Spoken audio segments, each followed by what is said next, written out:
Warm welcome to Talk Walk.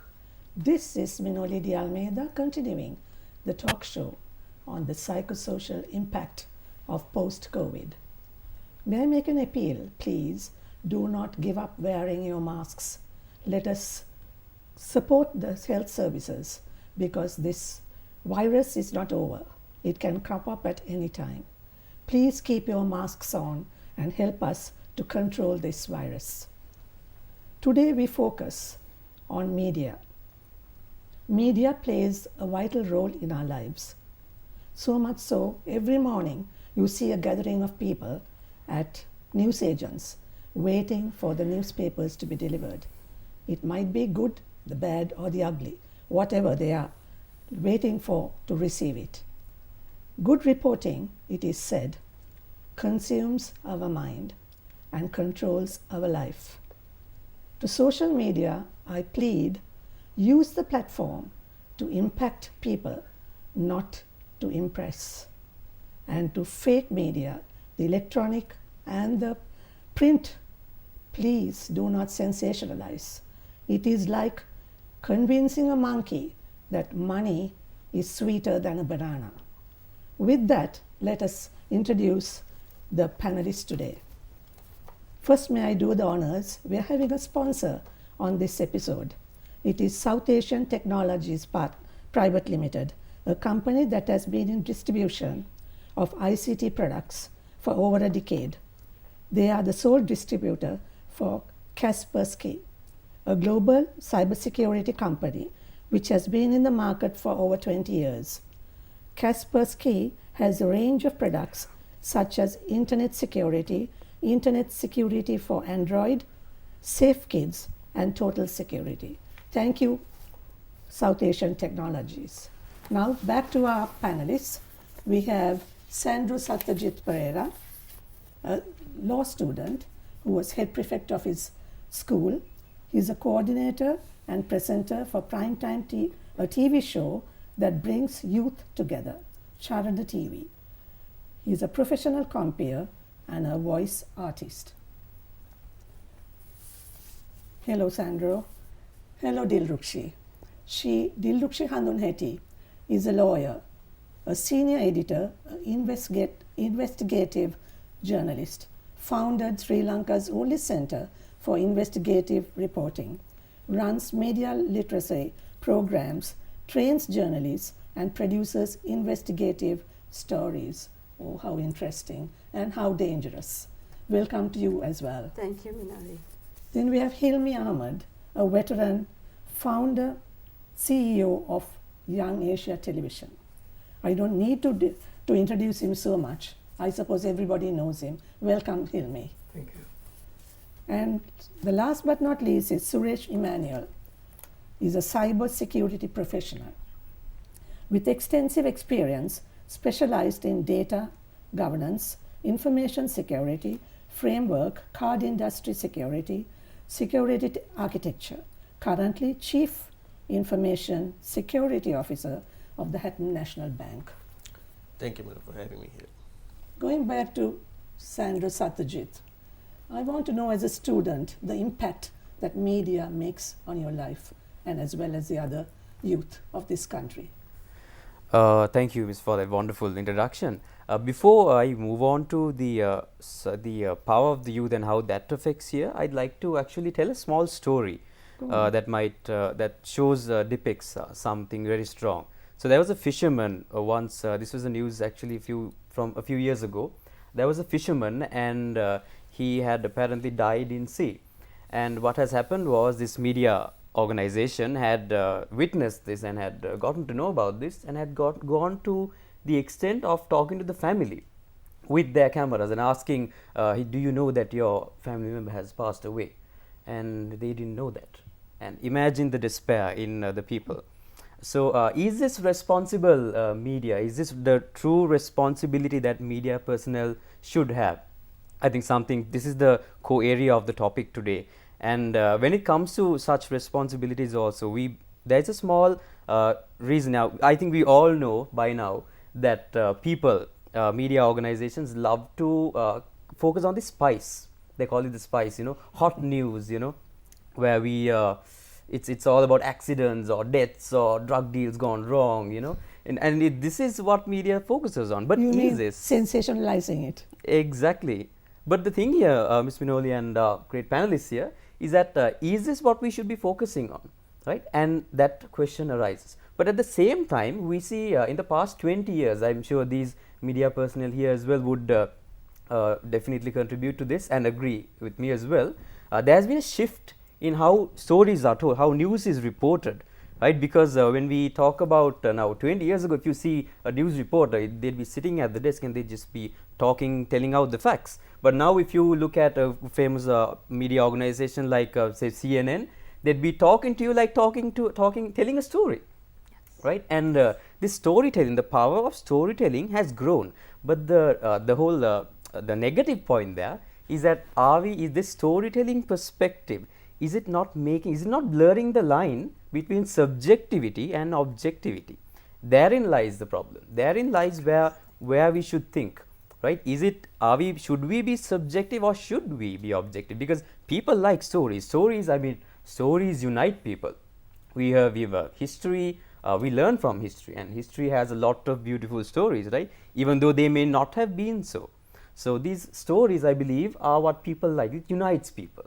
But at the same time, it also can be misused. It's a double-edged sword, if I may, and that can be misused. You know, it's a double-edged sword that you can. So once again, coming to the point, ma'am, I think you all would agree. Media is a voice, and a voice can be biased, and a voice can be made use of in good ways and bad ways as well. So how do we use this?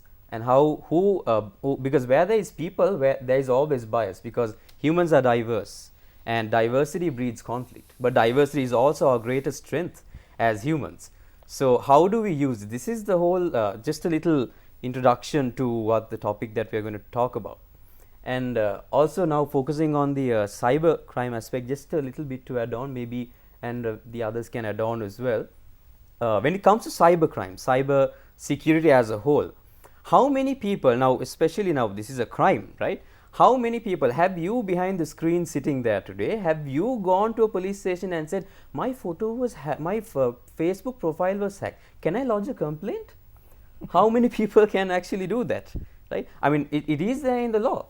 We can complain, it is there in the cyber security, the laws are in place right now. But how many people know this?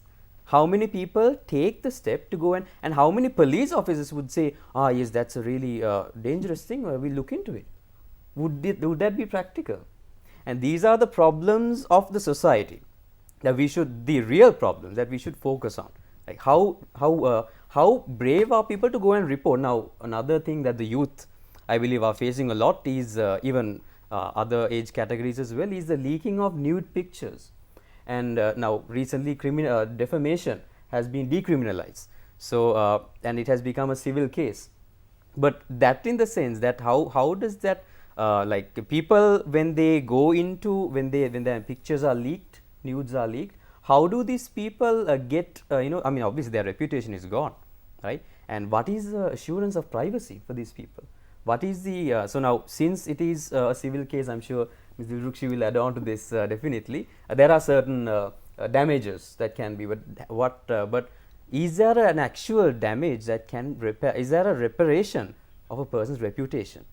So a lot of things I believe that we can definitely go into talk as well, and while outlaying on these points. So that with that being said, I want to end for now with a question asking asking and telling you as well.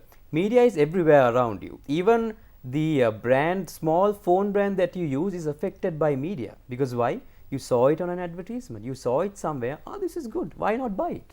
Right? Every single aspect of our lives is influenced by media. And that is why it's such a vital, imperative thing to know how this affects us. Awareness is also a part of knowledge. And knowledge is power.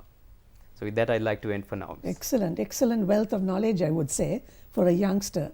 So proud of you. Dilrukshi, you're in the most dangerous position, I think, being an investigative journalist, especially in a developing country. What are your concerns, your apprehensions? Well, I'd like to tell a story myself, Do because I just do want please. to take a cue from him. And as we are storytellers and we take pride in being able to tell stories, the issue would be, Minoli, is about how we tell those stories, how we choose to tell our stories, whether we tell those stories with the responsibility that is required, or whether we tell those stories in a way that is inciting violence. Sri Lanka is a classic case, a globally recognized example of online hate crimes, and how we have been dividing, how media has played a role in dividing our communities and driving absolute wedges. And going back to the storytelling part, so these are also stories that we tell, right? We use social media platforms, we use communication tools. So there's a lot that happens with technology, lot that is good, lot that can be also used for negative information sharing. So these stories, some of those stories I'm sure all of you know about particular communities, targeting particular groups of people, certain areas. One example, there was a woman, a migrant woman returning from Kuwait. We called her a COVID bomb. That's also storytelling. And until such time, and I've spoken about this at many fora, because it pains me to find that our storytelling has reached a level. While storytelling is supposed to be an empowerment tool, storytelling can be a divisive, destructive tool. And that's probably where professional journalism matters. So the COVID bomb story to another story. We also, I run a center for investigative reporting in Colombo, the only one in Sri Lanka. And a lot of people asked whether we were crazy to start this 1.5 years ago. We are not, because we do believe, we obviously do believe in lighting that one single lamp where it's possible. It's replete with risks, and we all know this. And it's not unique to me, it's not unique to our colleagues working with us. It's something that we share. But I think as journalists, we are exposed to many things, to many dangers, and we have lived through all of that. Many of us here, sitting here, have seen it, experienced it in different ways. But it doesn't mean that you as a citizen is not going to experience it as well. And sometimes our stories are so divisive that I put you against him. That's my power of telling a story. But I also can tell a powerful story that puts you guys together and bring you together, make things work. So I find it like a double-edged sword, how we tell our stories. For investigative reporting, obviously there is no perfect scenario, a perfect place. No place is safe. Because if you think about the Western nations, even journalists, they are finding it difficult, because we are peddling information that is not very popular with powerful people, and that itself is a risk. But these stories have to be told, and I think at this given moment, Sri Lanka needs to deal with, I dislike the word fake news, because we are all, as storytellers, we deal with information and that's news. And the moment we have the tag fake, we also negate the notion that news is supposed to be fake, and you know who coined this fake news thing, and so this is also my oppositional view to that. So information that is false, propagandist and hateful, and all of that needs to be dealt with in each of our places. The center's small effort is to try and create a group of people, young people, who are media literate. That is one of the reasons why we don't know how to separate fact from fiction. We believe fiction because sometimes our bias makes us want to believe that fictitious story, and sometimes you want to believe a particular community is against mine, and so I will never be able to bear children because somebody sold something, or I went and bought some kind of clothing from a particular store. So if I want to believe that, it's easy for you to peddle that story, and I want to believe that.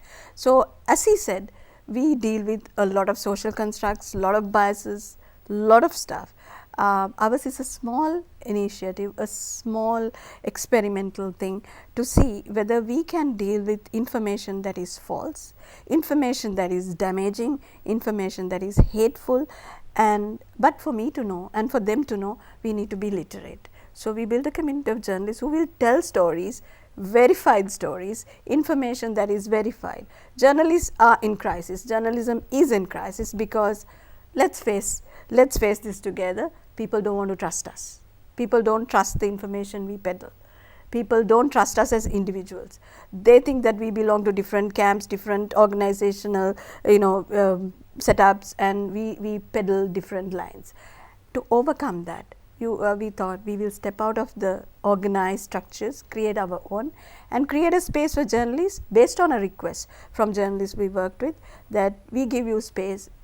We don't have politics, we just want to tell stories, powerful, verified stories, and in this mass of falsehood that we are dealing with, we want to work with this group of journalists telling stories that matter, that are a positive influence on society, that will help us heal hopefully, and at the base would be verified information. Excellent. Excellent training center it would be for everybody, I think, especially because when some of the papers have got the tag name as gutter press, and we don't have a choice here. So it is very sad that we have no options as well to get out of that gutter press, because we need some sort of news in our lives. Thank you so much. We'll come back to you again. Hilmi, what are your stories? Well, I'm not going to tell you a story tonight. You see, after almost 4 decades or a little more than 4 decades of global experience in media, it saddens me to see how media has been going into the gutter, and ethical journalism is no longer relevant.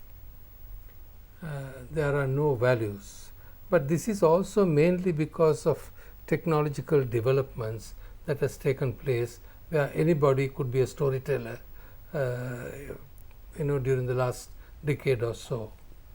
And earlier journalists were trained, and they had a lot of education in values related to media. But today, anybody can become a journalist. Nobody asks for any qualifications, or there are mushrooming journalism schools all over the country, and they go with a certificate and you are hired. So unfortunately, that has to be addressed. But more than that, my personal experience has been mostly in alternate media, and I had over 20 years of experience globally, all over the world, and then returned to Sri Lanka and set up Young Asia Television, which focused on youth, and to start something which is by the youth, for the youth, right, with alternate voices. And we were doing this at the peak of the ethnic war, and we chose to dive directly into it because we felt that we needed to offer a platform to the different stakeholders of the conflict to come and voice their opinion. It was a dangerous effort. We were not popular with any, not the government, not the LTTE, and most people looked at us with suspicion, thinking that we had a international agenda that we are playing into.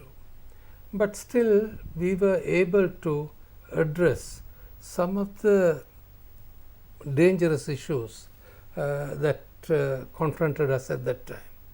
We were able to walk into the war zone, bring the voices of ordinary people to a general audience. We were able to bring opinion makers in the city right? And you know, had a platform which nobody else offered at that time. But you know, I don't know how successful we were, but fortunately there was a momentum which grew for a peaceful resolution to the conflict.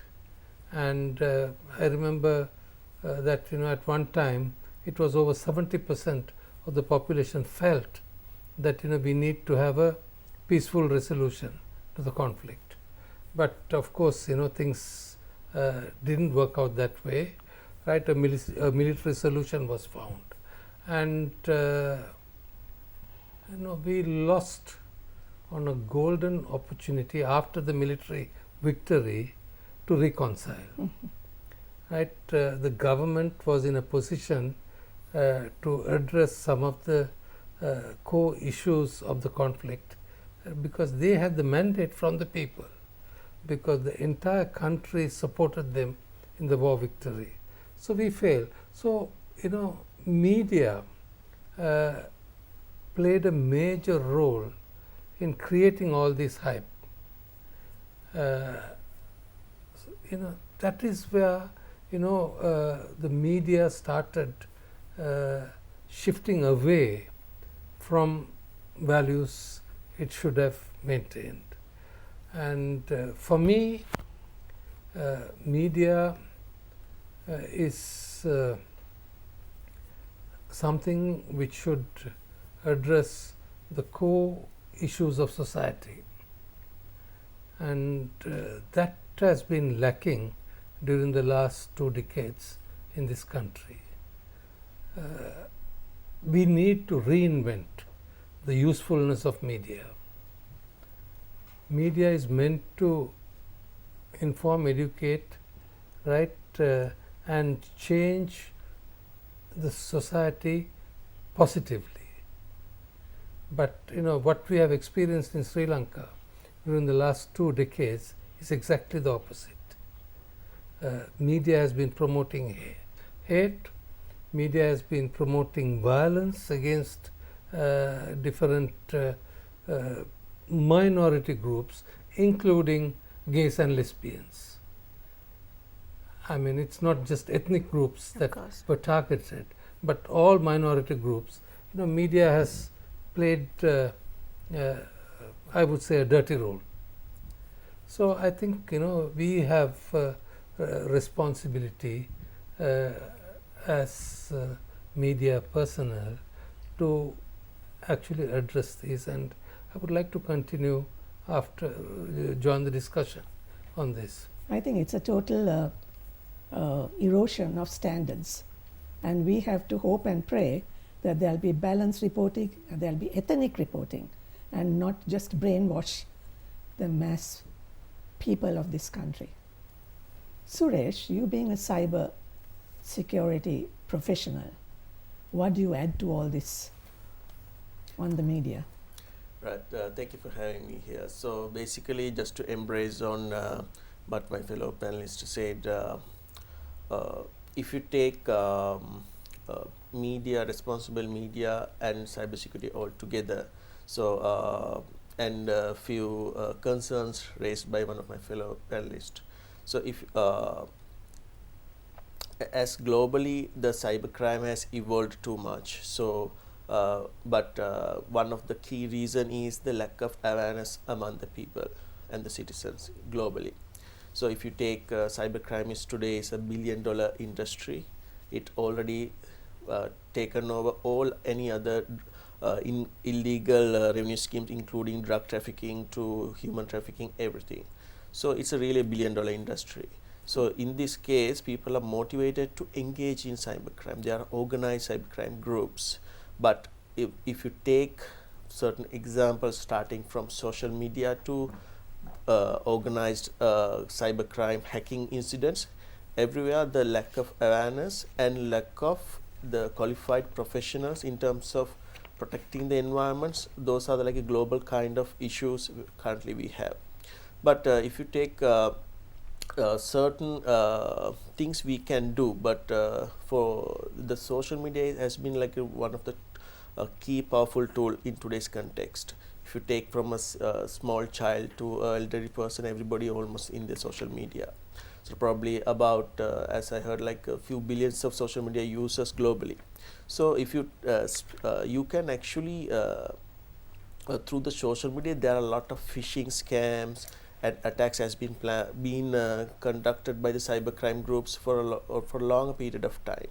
For example, there are with the COVID impact and all, there are financially there are a lot of I mean like difficulties being raised among the society by using that kind of weaknesses in the society. There are the social media scamming groups who are actually kind of leveraging on that weakness and promoting that certain kind of lending facilities, but really they actually steal the money from the citizens in the country. So those kind of social media related scams and those things are getting prevalent these days because of the lack of awareness among the society. So as media, I would believe we have to create more awareness in the society to kind of burning points and these kind of vital issues. So that would ultimately create at least to help reduce some sort of impact to the society as well. So that's my add-on to this. Anything else to add to that? I would like to just add a quick comment to what he said. It's true. I mean, most of the time, connecting what both of them said, there is general lack of awareness as to where to go, how to complain, what can you do, what kind of redress can I seek, and where to go and seek it.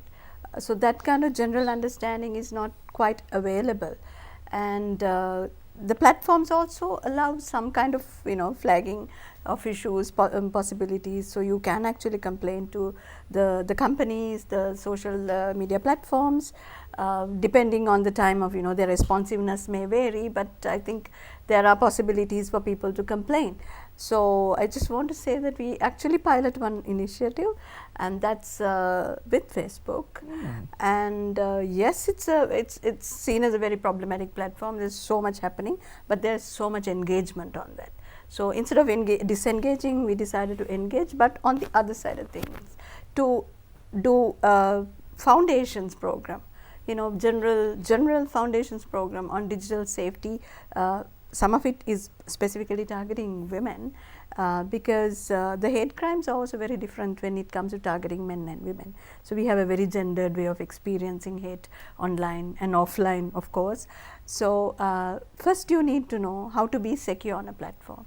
Most of the time, I think long before we reach the point of having to complain, we do not know what the security features are, because digital hygiene is not something that is optional.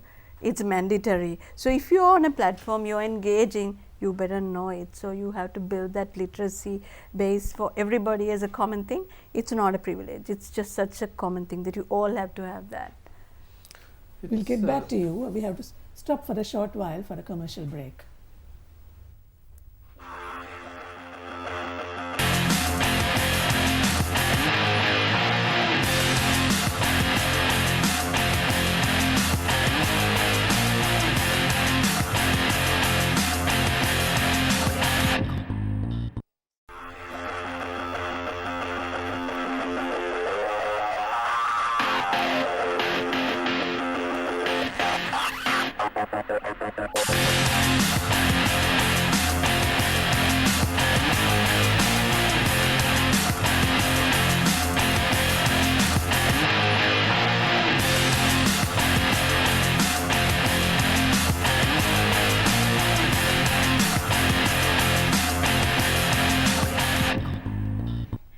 Welcome back to Talk Walk.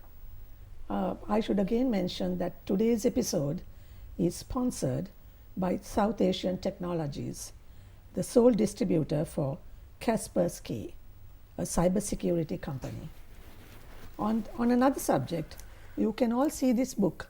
This is the plastic waste found on our beaches.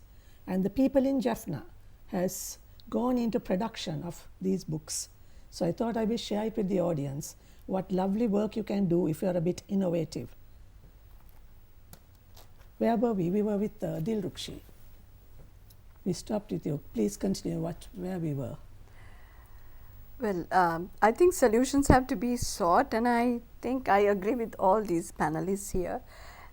We seem to be understanding there is a societal problem that gets reflected on the media. So if we talk about violence, if we talk about hate, if we talk about disinformation, Minoli, it's nothing new also. It's there, it's out there. And what we do is we transport all of that back into our newsrooms. And then we give it a media wrap and relay that. And this has been going on for a long time, and as he said, we are in the dumps. We are quite in the dumps, and how instead of blaming ourselves and the industry, it is really time to reinvent ourselves and also repurpose ourselves. I think it's very important to repurpose ourselves, because looks like our purpose has been somewhere there lost. And this is not to be, this is not a note of censure on journalists and the institutions, but to say, for me personally, journalism is an act of faith. It's like my religion. That really is the religion. That's how I live. And so there is, even in your personal life, you have a reflection of the values, the professional ways in which you work, your relationships, how you deal with people, and how you respond to situations. So I don't necessarily separate the two too much, but somewhere there we have lost the plot. As such, people have lost their faith in us. So in a way, we have to blame ourselves as individual journalists. And beyond that, we must also understand the many invisible ways in which journalists are controlled. Journalists are also controlled in so many different ways. We are influenced by what's going on around us, but in that, as he said, we need to look for solutions now. And that is also why there is one genre called, it's very popular now and gaining popularity, it's called solution journalism. And it's not necessarily something that investigative journalists can actually propose, because for us, it's finding the fact and relaying the fact. And speaking about literacy, one of our biggest challenges is to tell people the difference between the different types of journalism that is there. For example, from news to opinion to doing reviews to what is investigative journalism. People think it's the day-to-day thing of 2 quotes, 2 voice cuts. That isn't. That's a lot of legwork. Legwork journalism has to be done if we are even making an attempt to overcome the many barriers we face and have some courage to be able to tell people these are the real issues. If there was some issue in India during the lockdown, one quick story, right? Go on. The story is about meat shops. And how meat shops, meat shop owners are suddenly getting afraid, oh, okay, then the poultry will be, this is going to be problematic. So, so the meat shops, the sales drop. Now, that's over there in India, in certain parts of southern India. And suddenly there's a reflection here. This is how disinformation works. And that's the story. And you read a couple of stories about what's going on in Andhra or in Tamil Nadu, and then you think, oh my God, we cannot consume. And why? Because this is how you can get the infection. So in this, technologically rich, information rich, knowledge rich society of ours, how can we believe in a lockdown this virus may travel from India to Sri Lanka, when we don't even know the intermediate host. But you give this story out and there is an impact on the market. And then there are people who at the village level who believe, and this is a story. In one of our debunking stories, this is how we tracked. How many images? One woman, she just fell unconscious in some place in northern India, and the place was something else in the story. It said it was South India, but she was a protester in Kashmir. And this Kashmiri protester fainted because she consumed meat. And then here the meat shops have the repercussions are felt, and then the consumers are scared, and there are reports to show how the market got impacted. A simple story. We are doing some COVID related debunks, amazing stories as to how people got impacted by the way in which we share information. We all know there is something called gossip. People just gossip, people just talk, people just share for sharing. But information that is shared by journalists, produce stories for the community, for the audience. Now that's when the storytelling has to be very different. That storytelling has to have, as Hilmi said, a professional grounding, that we believe in this information that I share. I have no business coming and telling you the story falsely, based on wrong facts, because I am a journalist. I have a duty to everyone who is in the audience, who is not part of this audience, to know that I, as a responsible journalist, share information that is verified. So verification no longer again these things used to be either the techies domain or the journalistic domain. So these guys would be really the right people to be talking how technologically you can verify information. So we have to give tools to citizens. It's over. Some of these things have they are no longer the preserve of journalists and techies in our midst, because information is knowledge and it's also power. During lockdown, we realized the value of real information. We have been blaming the industry, we have been blaming the media for all the falsehoods that we have been dishing out, but we also valued good information, credible information, because at that time it was a matter of life and death. Then we realized good journalism had value, and that I also saw there was some kind of investment in good journalism. That's also when people believed good journalism needed to be supported, because this is the only way forward. You cannot put them down all the time. You just need to support, do some hand holding, share this responsibility, because there could be a second wave, there could be a third wave. Are we going to have that kind of experience all over again, simply because we end up believing falsehoods, propaganda? Ours is the best example of containing something, and well, we are good, we don't dispute that.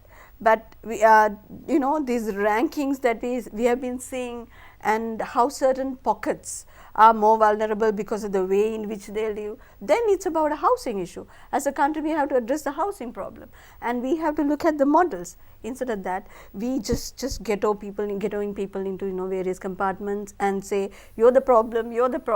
We never talk about the solution. Quite right. Absolutely. If I may add on to that, Mr. Hilmi, this is regarding something that you said as well. When it comes to talking about media, I believe you mentioned the youth. So, and this is something, the youth is the majority, a huge majority of the population right now. And more than mainstream media, because I'm being a representative of the youth today, if you go and ask a person of the youth, they'd say, I don't watch TV. I don't watch these things, because sir, something you said, so this is when it comes to the discrimination of minorities, etc. So on a personal level, what the youth uses a lot is this social media now, Instagram, Facebook, Snapchat, and what we see is even these native platforms have their own form of journalism. And like you mentioned, Ms. Him and Mr. Dirukshi also you mentioned this. And what we need to understand is that now everyone with a phone and a Facebook account becomes journalists. Is this proper? Is this regulated? And because something happens on the road and an accident happens, anyone with an Instagram account videos it and puts it around. They become a journalist. Is this journalism? Is what we have to question today, Mr. Because something, and also one more thing. So now there are this other portion of people as well. People like me, because I use my personal social media accounts as a brand to advocate for, to spread awareness for minorities, to talk about social issues, to motivate people, to help people out, to add value. So there's a whole different, like you said as well, Ms. Vinoli, it's a double-edged sword, right? And like how do we use it? This sword of whether we add value using social media, because that's making a huge impact. Now this year's political elections were strongly changed by the stubbornness, I would say, of the youth. And these things make an account. To what do you all have to say about that as well? I think we all crave for responsible journalism, responsible reporting. No, it is very unfortunate that in Sri Lanka, media licenses, especially the electronic media licenses have been issued on political patronage. So basically, they serve their masters, and they have been adulterating the minds of people to serve their masters. And we could have done a lot with social media, but unfortunately, the absolute majority of the global social media users are totally media illiterate. And of course, everybody thinks that they can do a video and share it, but there's absolutely no responsible journalism in it. It is basically sensationalizing, right, events as they see it. There is no background stories, there is no research on these issues. So, and the worst part is it gets shared, it goes viral. The more sensation it is, the more viral it becomes. So, I mean, I don't know whether there is any easy solution to this. Especially But, in the communities, no? Yeah, but If somebody starts a story, yeah. it just goes like wildfire. Yeah, but I think as government as well as responsible senior journalist, I would say that it is our task basically to start this media literacy for social media users, and I'm sure Dilrukshi could certainly take that as a priority project to see how we can use social media to create media awareness, media literacy, so that irresponsible reporting does not take place in social media. I mean, of course, in mainstream media that has been happening for the last decade or so. If you look at the COVID crisis, how certain ethnic groups were targeted by media institutions, right? Unfortunately, the Navy cluster came in. If not for it, right, it would have been one particular community spreading the COVID virus, right? Whereas, I mean, people who brought COVID into the country were never highlighted. So I mean, these are the things, and once the mainstream media portrayed it as such, social media takes over. Right? That's when you say, Oh, man that's proposes, God disposes. Yeah. So It's I think averted a catastrophe. Isn't I think it? this is a far too serious issue just to let it resolve itself. Yes. I think there is a need for intervention, and I think we are a small enough country to start this media literacy. I mean, today I saw something where we are ranking very high in everything with regard to progress in the South Asia region, except security or safety. Right. So I think it's. So what is the challenging. point? No, basically, Because security is the greatest thing that anybody is looking for. it is one of the greatest things. I would say Right, it is the I greatest. mean, there is. If you don't the- feel secure in your life, what is your life? Yes, yes, I agree with you totally. But I mean, you see, as long as we have a literate population on these issues, it can be addressed. So it's important that we start it. So I'd like to slightly disagree with you on a certain point where you said that the majority of the youth are not media literate. I believe that, I mean, speaking on behalf of certain individuals who may be like me, there is a certain part of the youth and in Sri Lanka, across the world, who may not know exactly what the ethics of media are, but when they are telling a story, they would offer the background, they would tell the facts. And but sure, we should also answer, don't you think we should a little bit of maybe adapting and growing with the trend, because true, subjective storytelling is not really the objective storytelling that we are used to. that news and the proper reporting responsibility of media holds. But should we not accept the change and the growth that comes with it? Because the youth actually wants to engage rather than being stubborn and not engaging, and they are putting out, there is a majority of youth that are putting out proper content, proper responsible content of the issues. And also, if I may add on, Ms. Minoli as well, don't you not believe like the issue, the stories that are not being told on mainstream media are being told on these social media accounts, the real stories that happen, the people who were there, the witnesses. Sure, they can also be twisted and turned, but there is a chance, right? Again, a double-edged sword. So I have another question, Ms. Minoli, to Mr. course, Suresh. of When course. it comes to censorship, and because I believe something that needs to be talking about right now, coming to the topic, Mr. Suresh, censorship with regards to cyber security, what deems, I know now, I think we were having a conversation and Ms. Pavitra said when the military does it, it's right, and but when hackers do it, it's not. And no, it's true, but is it, Mr. Suresh, what do you have to say about this? Because when a person does not properly use social does not properly post or does not properly put out the content responsibly, and certain times these are censored. But when when the government or when certain whoever is in power is involved, some things cannot be censored. What is your whole take on censorship? I wanted to ask this in a cyber security perspective. Yeah, so thank you for asking this question. So, I mean, the social media, we all should be kind of a responsible social media users. So, can I get arrested for sharing something? Can I get arrested for liking something, a post, or sharing, or maybe inboxing for something else? So, do we really aware what is right, what is wrong? Are we really aware about what is the, in terms of the Computer Crime Act or any other cybercrime related the laws in the country?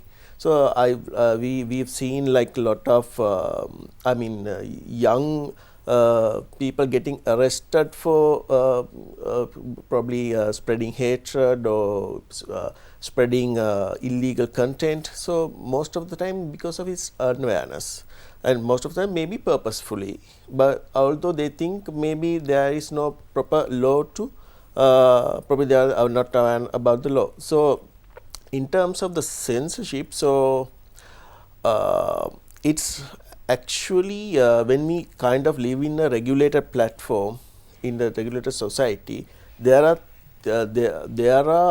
do's and don'ts when it comes. So if you can certainly post certain thing on social media because you are open to do it, but whether it's right or not, then it's come back later. The consequences of it, the way based on the people you follow and based on the social context you are into, based on that the consequence will follow. But then you obviously then you might breach some law in the country, then again the consequences will follow.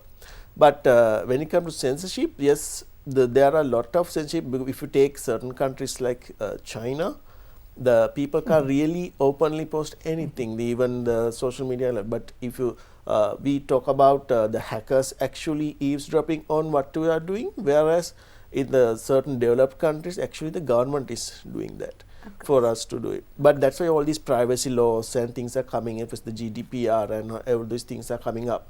That's where that even the Sri Lanka actually currently already have a draft version of the Sri Lanka Privacy Act, which are subject to be tabled at the parliament and get to be released. So those kind of things come into the protection of the privacy of the individuals to make sure that that the freedom of media is not misused, as well as the privacy is also protected. So we also has to be kind of a responsible social media platform user. So for in the sense the Facebook itself, one of the famous social media platform, Facebook itself have more than 100 security features to protect yourself.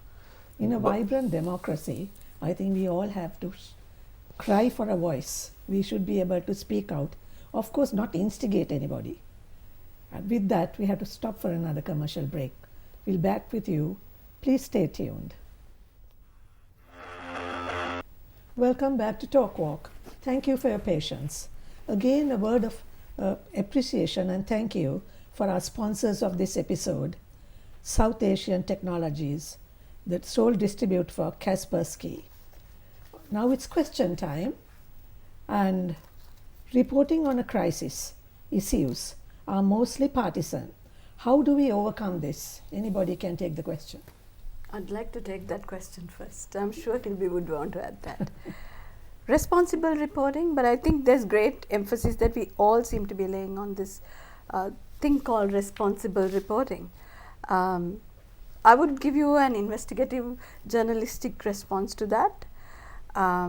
Responsible journalism is multi-layered, and for an investigative journalist, the responsibility is much, much more, because you are supposed to be not relying on a handout, not relying on a quote, not relying on a mere incident. You are supposed to be digging deep. The difference is when you do the hard work, and like a lawyer would, like a prosecutor would, you would throw the evidence out there for people to believe. So it's called what we call evidence-based journalism. And while we do not want to differentiate forms of journalism to news, to features, to opinions, to reviews, to talk shows, to anything else, I think the more we have evidence-based storytelling, the less likely that we are, prone to making mistakes. Genuine mistakes are perhaps allowed, but not the real orchestrated ones. So if something happened, your job really is to tell the story as it is. If you're a news reporter, your perceptions, your bias, we all have biases as human beings. It's very true. And a good journalist, and I really like the fact that Hilmi did bring out the responsibility linked to ethical journalism in one of the comments he made, because in an ethical framework, you will know, for example, if there is something that involves my family, I'm obviously going to be too biased.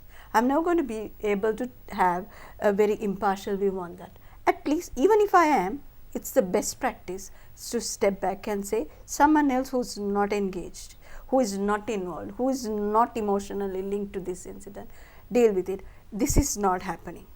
We look at our ethnicity, we look at our sexual orientation, we look at all the biases that, and the cultural orientation we are a part of, and then we take that story. So collectively in this hotspot, it's a cauldron of information, so much happening, so many platforms, so much convergence taking place. If we do not understand how best to tell the story within a framework of professional journalism, that's when the problem happens. So he was asking, he was raising this point about young people being engaged and wanting to be storytellers. Well and good, it's happening.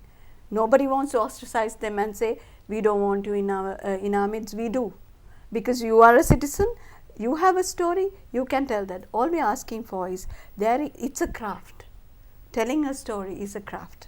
You can do it for your private circles. Even then you can be instigating a lot of things. You can be instigating violence, you can be causing harm, you can be triggering emotions. So that's why we talk about this responsible relaying of information is for the greater good of our society, because if you don't think about it, if you don't have the training to stop, pause, assess and go, as in a real story we say this is your risk assessment, stop, pause and then assess and go. So if you don't do that, we can actually be harming people.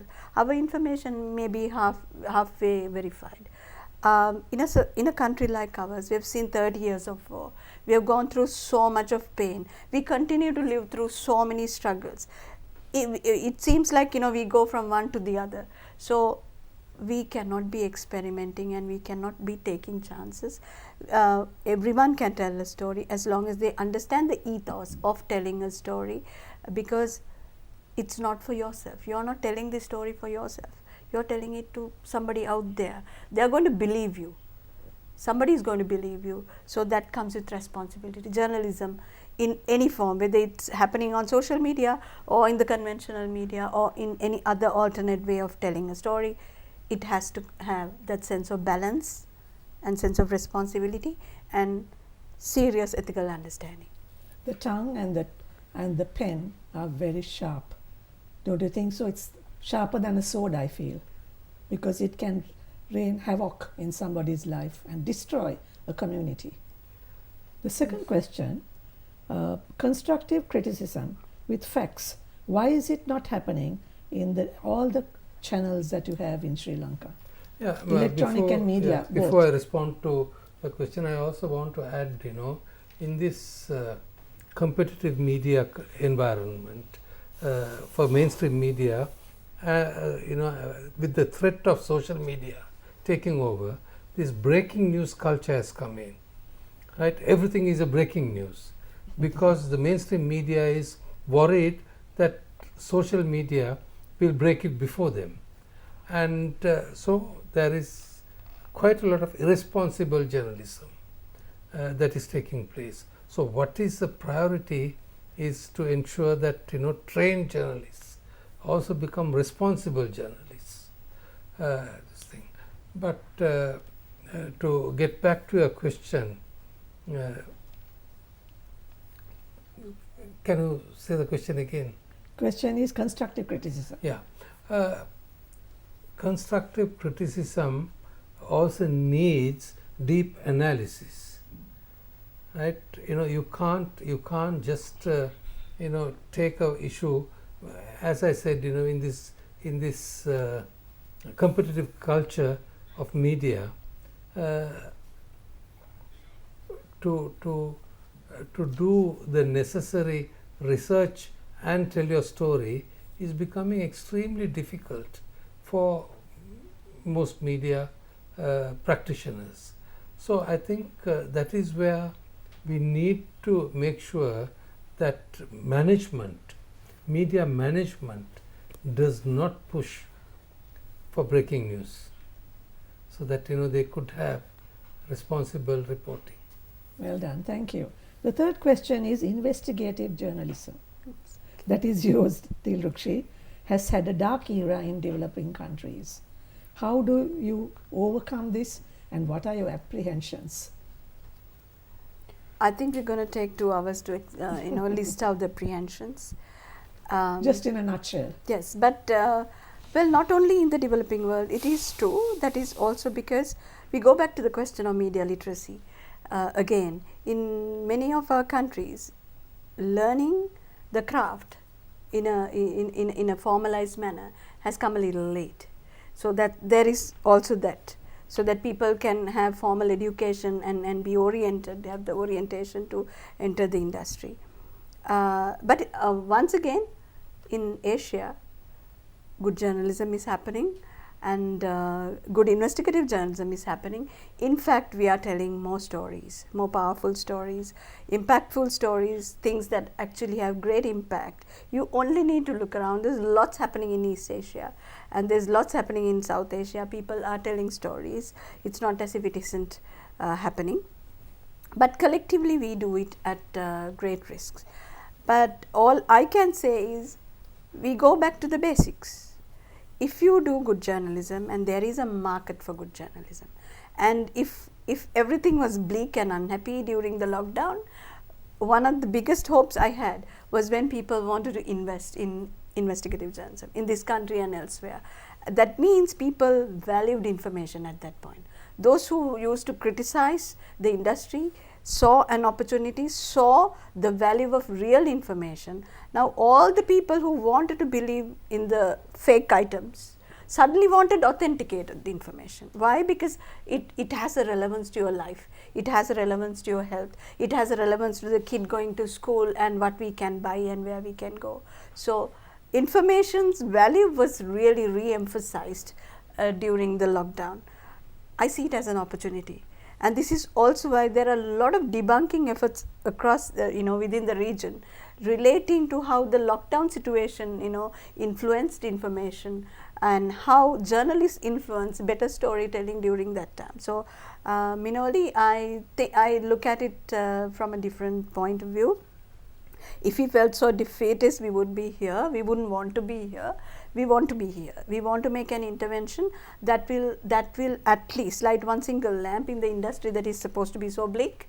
And that is why we have a huge media literacy component. generally investigative journalism is all, centers are about doing stories, but we want to train people to tell stories. Now we are all discussing the issue of not being able to tell the story. So you just can't expect them to tell the story responsibly, evidence based, research driven stories if you never gave them the craft, if you never oriented them, never gave them the tools. So they need to learn about from safe features, as he said, how to use those Facebook safety features, to good online hygiene generally speaking, and then what tools can you use to verify information. Just because I said this happened in Galle, is it Galle? Do I have the tool? Do I know how to use that tool? That's a challenge for the newsrooms. Newsrooms are run by people oftentimes who do not know how to verify information, so they irresponsibly put it out. He said breaking news, they are breaking the news.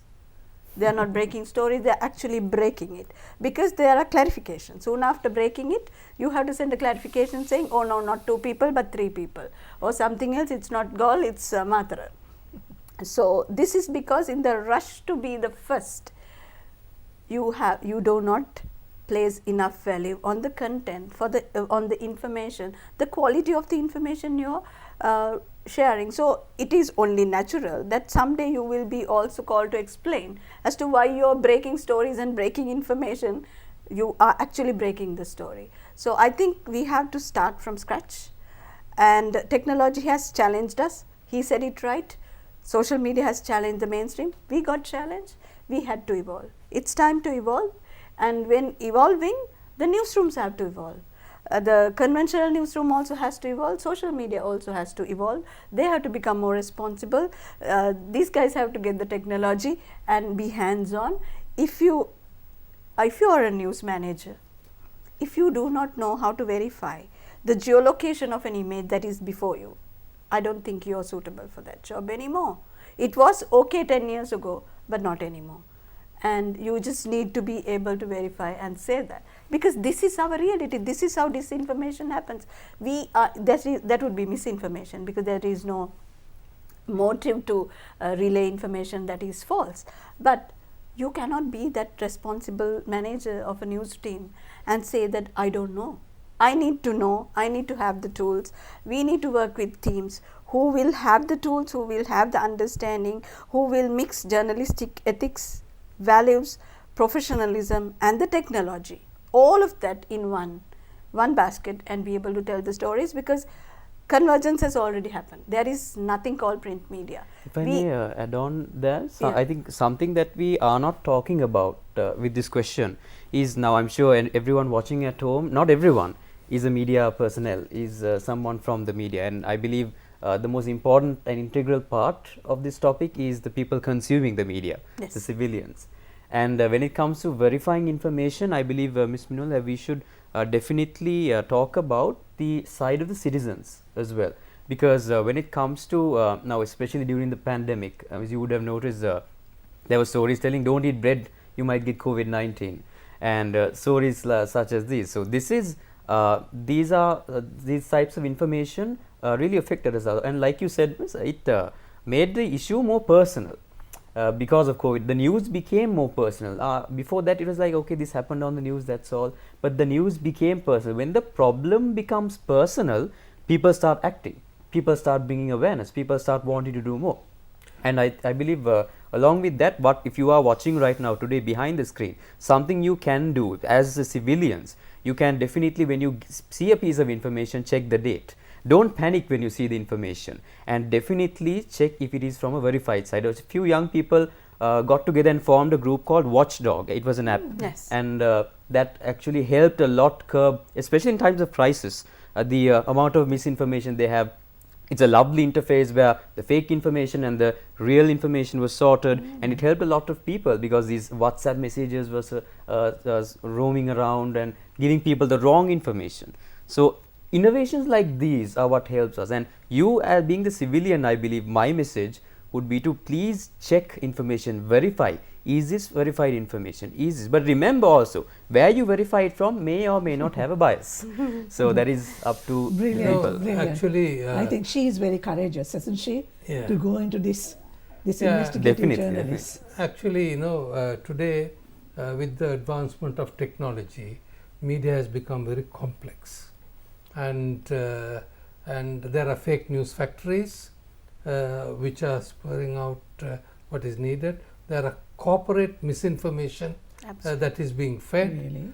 government misinformation that is being fed, politically biased information. So I think that is where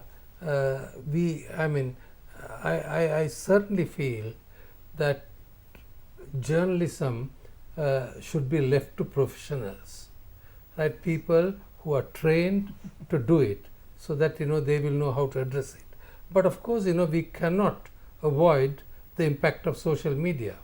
So we need to find ways of creating that literacy for social media practitioners. Spot on. Suresh, what do you think? How do we control the cybercrime? You being a professional. All right. So, in layman terms, for the citizens' perspective, I think creating more awareness. In layman terms, I think in terms of the citizens' perspective, the creating awareness is one of the most important thing we have to do.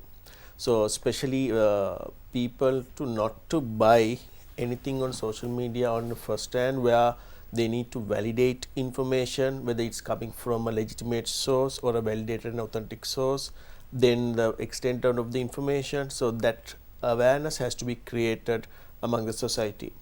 And also for us to in terms of the because no person or an organization in the world immune to cyber attacks or cyber crime. So what we can do is how we actually respond to those kind of cyber attacks. So how to report an incident. So if you are come across a cyber attack by yourself, how you actually report it, what are the sources. So generally, but if you take the awareness in the public, they have no idea whom to report, how can I take my account back if your account is hijacked. So those awareness has to be created among the public. Yeah. With that, I think we've got to wrap up this episode, which was so informative. I hope all the viewers will be grateful for listening to all these great experts on this topic of media. Now, don't forget to tune in next Wednesday, same time on Art Television's Talk Walk. Thank you for watching. Before I leave you with a thought. It is better to be hated for what you are than to be loved for what you are not. This is Minoli de Almeida signing off.